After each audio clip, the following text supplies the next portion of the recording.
回の動画は韓国2泊3日の内容です。韓国ソウルをたっぷり観光したのでご紹介します。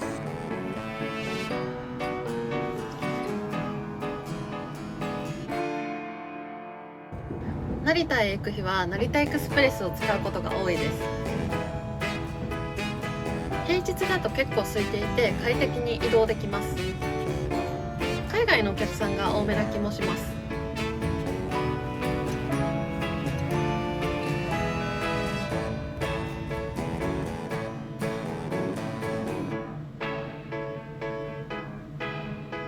あっという間に成田空港に到着しました。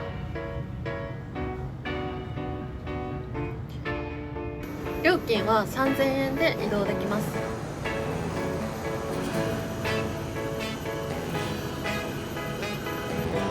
ネット予約もいいし、当日緑の窓口で購入することもできます。これはお気に入りのゼロ針の機内持ち込みケース。さあこれから友達に会いに行きます。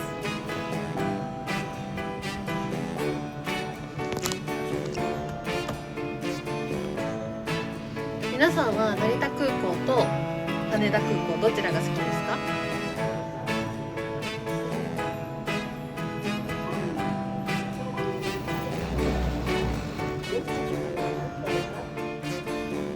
今回初めてエアプサンを利用しました。 LCC の航空会社みたいです。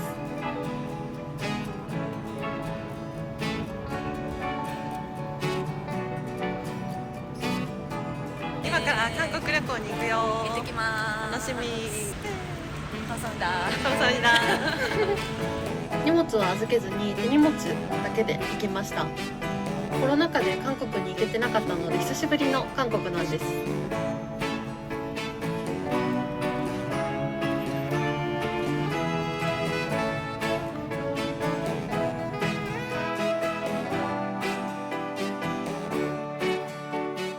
国際線なので3時間前に到着しました。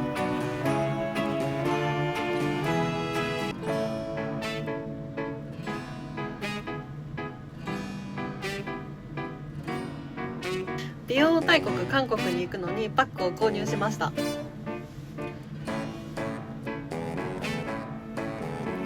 ちょっと時間あるからスターバックスに入りました。 Wi-Fi もあるしいいですよね。ここでやりたかったことがあるんです。みんなは何注文しますか？私は基本ドリップコーヒーなんですけど、この日の気分はチャイティーラテでした。島チョゴリ体験の予約をしました。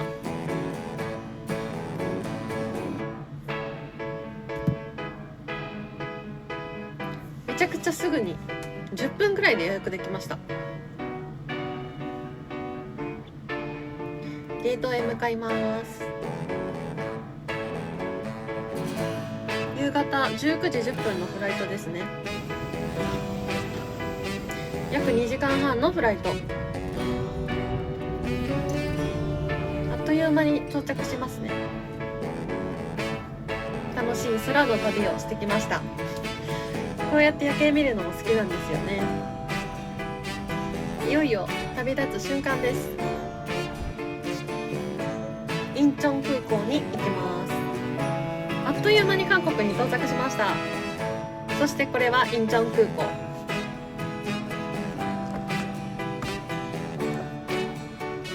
4年前に来たので久しぶりです。記憶が蘇っています。そう、この入国審査が大行列で結構時間かかりました。韓国のコンビニ、カラフルですね。この時私は Wi-Fi を借りることにしました。ポケット Wi-Fi かな。しかし人がいなくって結構ね戸惑いましたよ。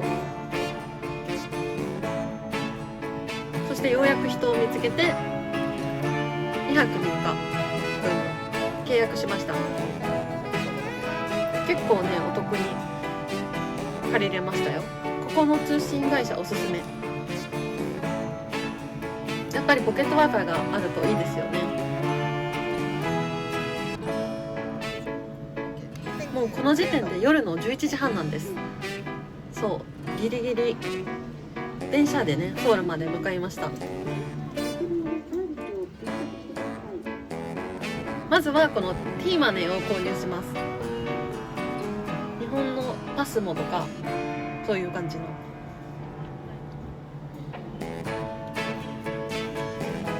日本語でも書いてあるので安心です。ハングルがわからない人でも買えます。2回チャージします。出てきちゃってびっくりしてますたまたま。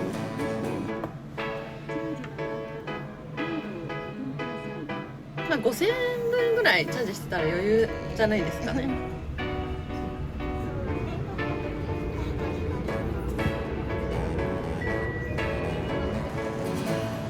そして今回の宿泊場所チョンノクに向かいます。到着しました。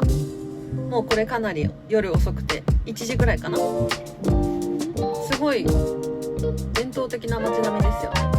とりあえずコンビニ24時間やってるコンビニに入りました。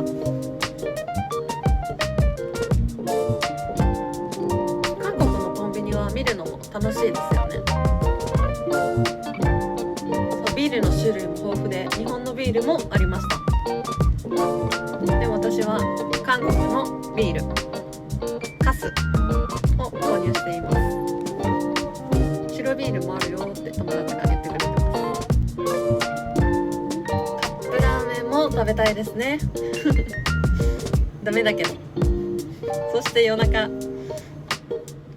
軽く晩酌して寝ました。パックもしました朝8時20分から行動開始です。まず朝食食べに行こうって言って歩いて近くのカフェに向かってます。朝から活気がありますね。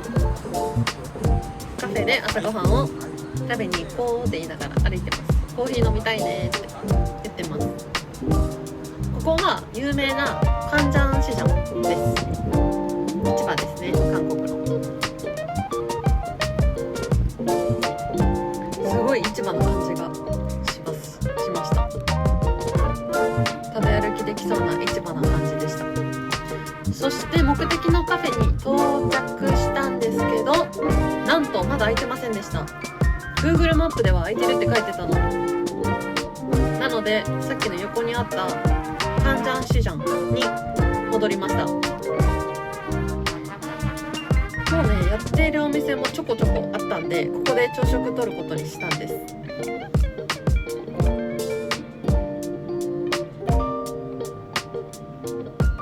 朝8時半でも埋まっている店もありますよね。ちらほら。そう100年以上の歴史を持つ市場だそう。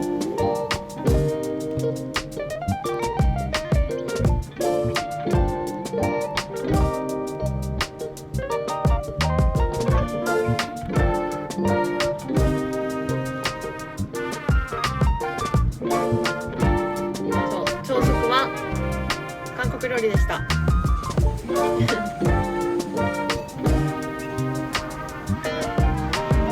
すごい市場で、美味しそうなキンパ。コーヒー飲もうとしててビールで乾杯してます餃子ビールで乾杯して餃子を食べています。朝8時半から最高本当に美味しいんです最高って言ってます。朝食で市場来るのもいいですよね。食べ歩きの聖地としても人気だそう。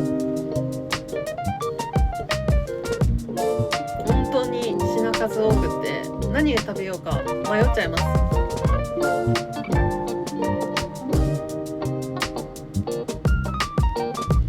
結構ね、海の幸の匂いがします。磯の香りかな。Netflixに出演していた屋台があったんです。そこだけけやたら人が入っていて、ちょっとここに入ることにしました。意外とすぐに並ばずにね入れました。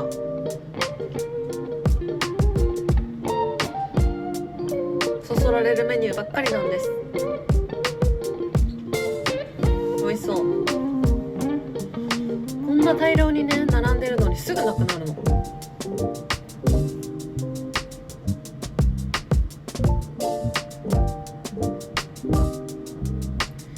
大量にね積み上げられてるのに、もういろんな人が注文するからどんどんなくなって、ほらでまた作って、そういう繰り返しです。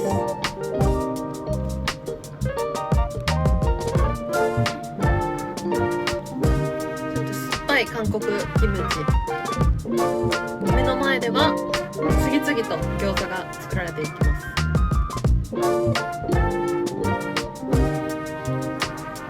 めっちゃ美味しいんですよ。マモって言ってます。なんか可愛いマンドゥっていうらしい。可愛いもちもちキムチとノーマル麺も注文しました。本当に美味しかった。これみんな食べてほしい。またここに行ったらこのお店に行きますっていうぐらい美味しかったです。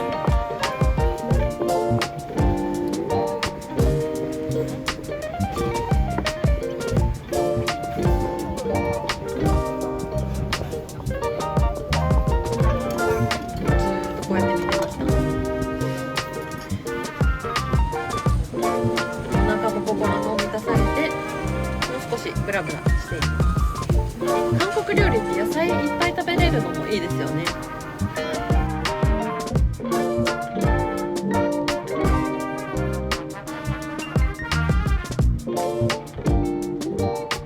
そしてバスに乗って次の目的地に向かいます。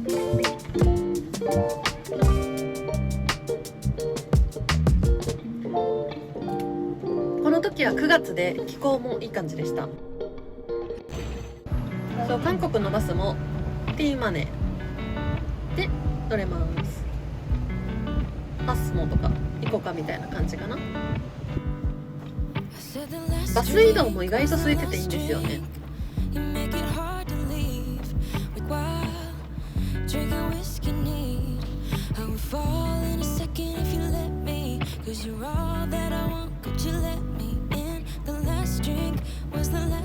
なんか日本の風景と変わんないですよね。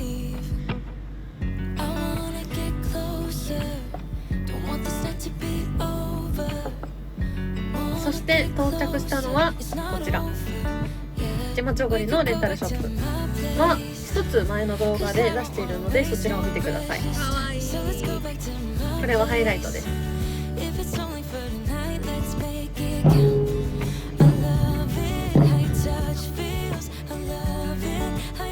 盛りだくさんの内容になってます。これいい思い出でしたおすすめの場所とかも紹介しています。そして次の目的地へ向かいます。電車に乗ってカンナムエリアに向かっています。カンナムスタイル。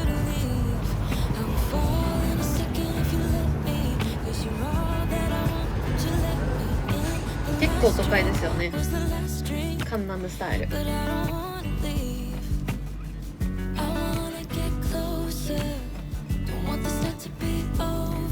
高層ビルがね結構立ち並んでいました。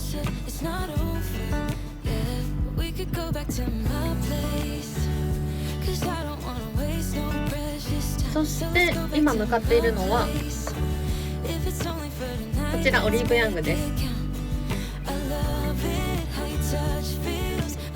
韓国に行ったらオリーブヤング寄っちゃいますよね。日本の松清みたいな、そんな感じかな。本当に種類が多いんです。お土産とかで選ぶ人も多いんじゃないですかね。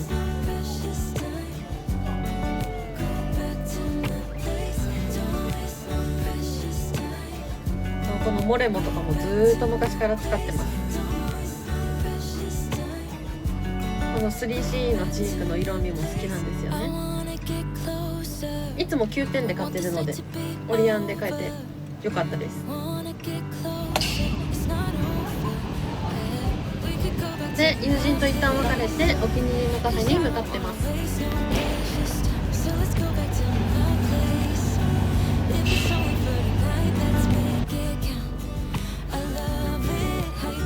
韓国はね、日本と似てるところが多いなっていつも感じてます。あとカフェ文化などもめっちゃいいですよね。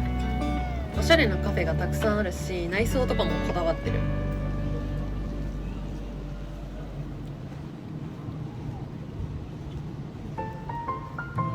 あとこういうモニュメントとかアートも多い。歩いてて突然現れることが多いですよね。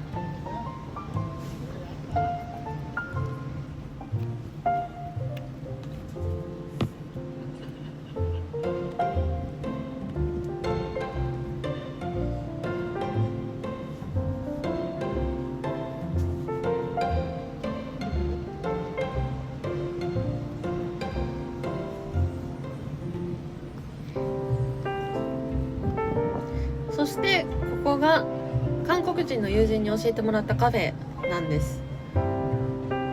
以前訪れてすごい良かったから今回も一人で来ようと思いました。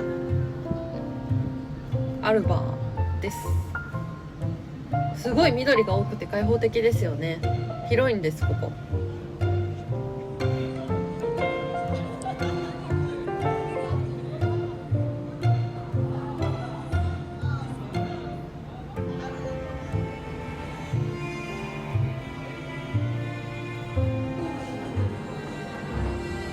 かなり大型です。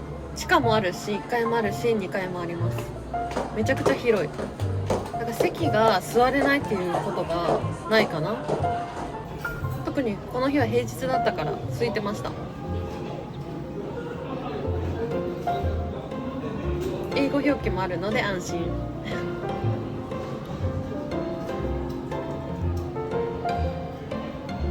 天井が高くてね良かったです。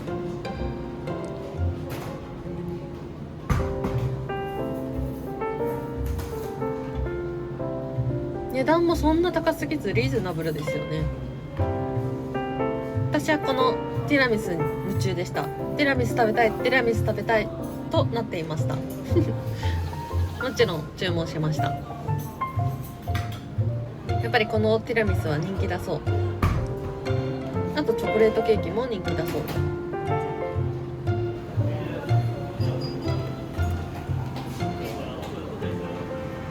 アイスラテとティラミスを購入しました。あ、そうメルボルンでよく見てたラーマルゾッコのコーヒーメーカーです。すごい美味しいんですよ。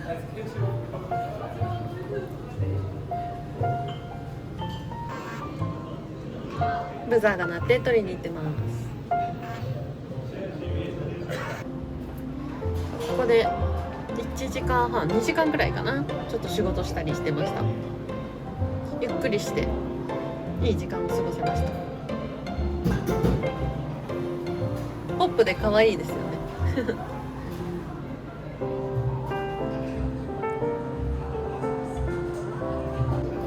結構ねゆっくりできたので良かったですよ。コンセントもあったし。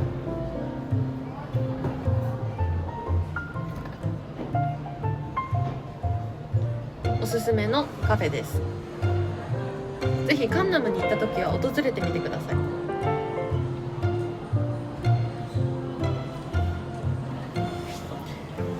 そして友達と再び合流します。先ほどのオリーブヤングにやってきました。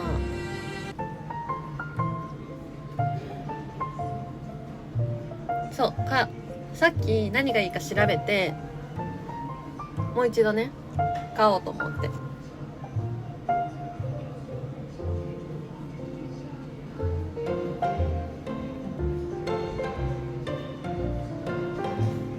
めちゃくちゃ種類多いんですよね。店員さんに聞くのがすごいおすすめです。なんか例えば肌荒れしちゃってるとか、肌再生早くなるものはとか、赤みが気になるとか、なんか気になることを伝えたらおすすめの商品を店員さんが持ってきてくれます。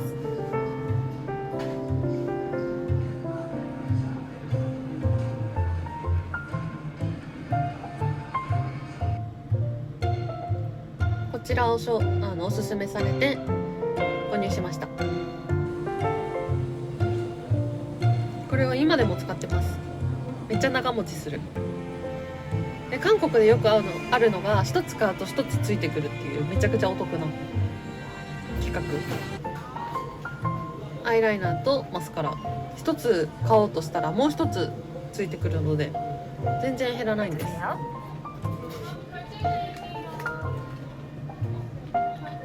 いい買い物ができました。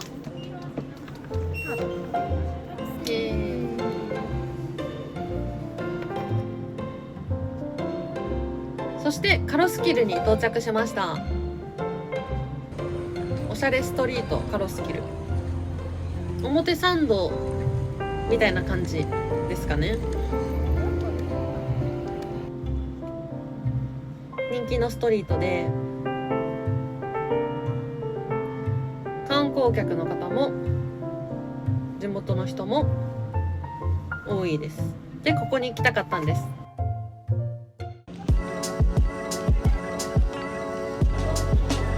2年半前の動画になるのでちょっとタイムラグがありますね。2023年のお話です。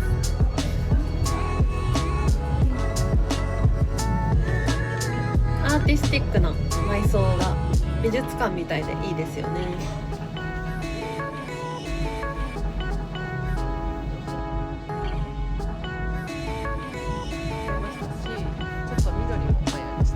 カラーバリ豊富で悩みました。私はこのサングラスにしました。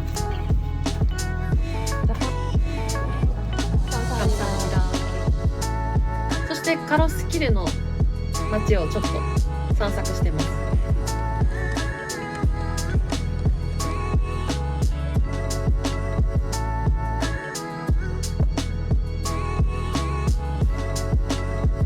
このお花屋さんとか4年前もありました。懐かしい記憶が蘇ります。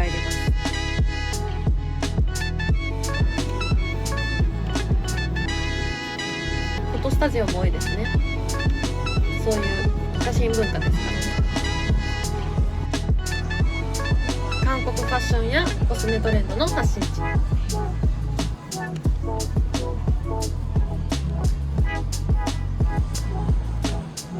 カロスキル有名だけど今はソンスも有名みたいですね。この前韓国に行った時はソンスに行きました。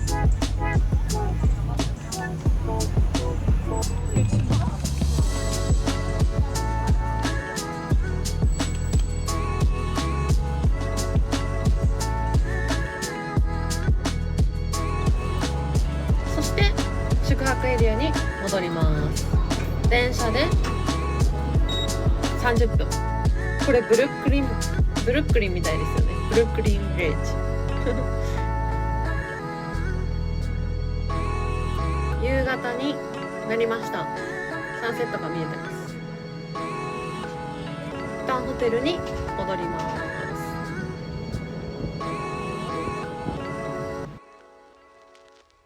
購入品紹介です。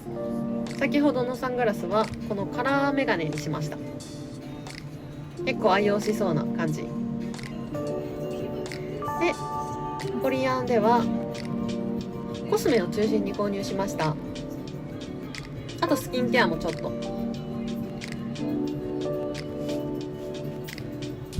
全然なくならないこのアイシャドウ。お腹も空いてきて夕方7時、夕食場所へと向かいます。今回食べたいねって言ってたのはユッケと生ダコ。この組み合わせ美味しいんですよね。韓国ならではで、目的地に到着。さすがの人気店なので1時間半以上待つみたいでした。なので整理券を受け取りました。で後で戻ってきます。すごい人気店ここですぐ横にあるファンジャンシジャンで1軒目の腹ごしらえをすることにしました。夕方7時ぐらいでもう本当に人多かったです。どこに座ろうみたいな感じでしたね。でも調べてお店に入ることにしました。こちらです。ここも人気店、ユッケが食べれる、生ユッケが食べれる人気店、老舗だそう。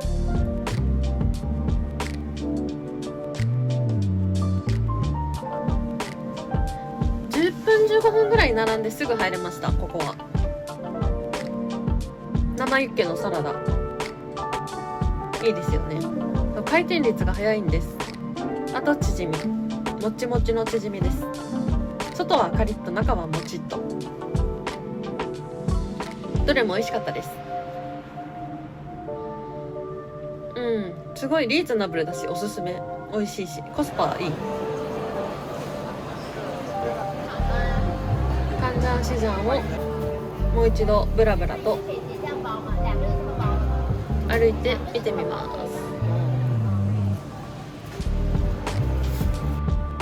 本当にたくさん並んでるんですよね。食材の宝庫。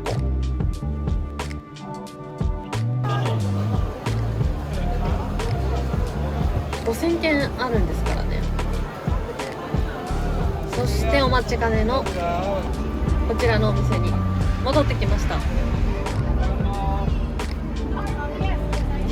時間半後ぐらいかな。2軒目です。まずサービススープ美味しかったです。本日2杯目のスープです。そう、韓国ってスープとかおかずが無料でつくからいいですよね。ヘルシーだし。ベジファーストいただきます。動いてくれました。生ダコ、卵黄を潰します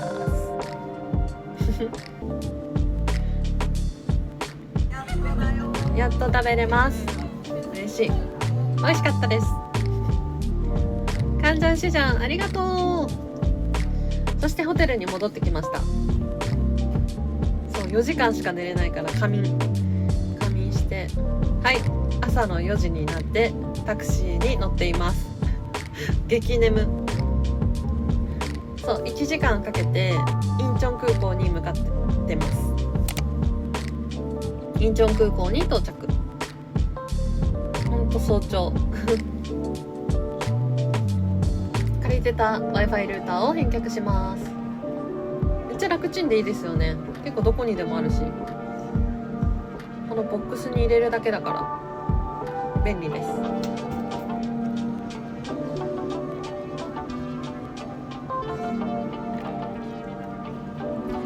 早朝の空港、朝5時。普通に人はいますよね。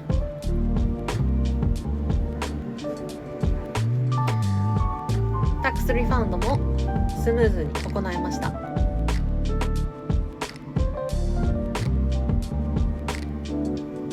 そして韓国定番ドリンクを飲みました。これはもうみんな飲むじゃないですか。定番ですね。ジェントルモンスターの巨大モニュメントも空港にあります。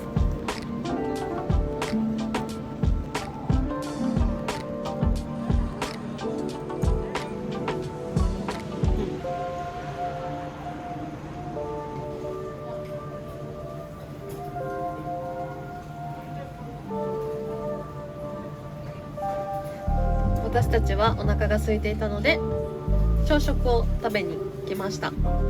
エッグドロップ、韓国で人気のエッグサンドの専門店です。めちゃ美味しそうなんですよ。これアイスコーヒーとセットにしました。朝食にぴったりな感じ。ふわふわ卵と厚切りパン、絶品でした。美味しかった。ペロリ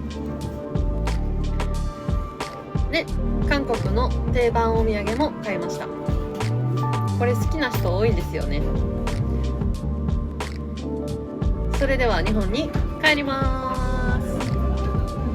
名残惜しい。ほんと楽しかった。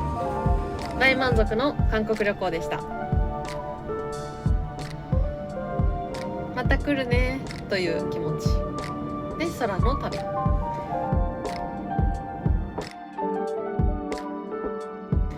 今回の動画はここまで。グルメも観光もたっぷり楽しめました。ソウルは来るたびに新しい発見があります。カンジャンシジャンもカロスキルも思い出深い場所になりました。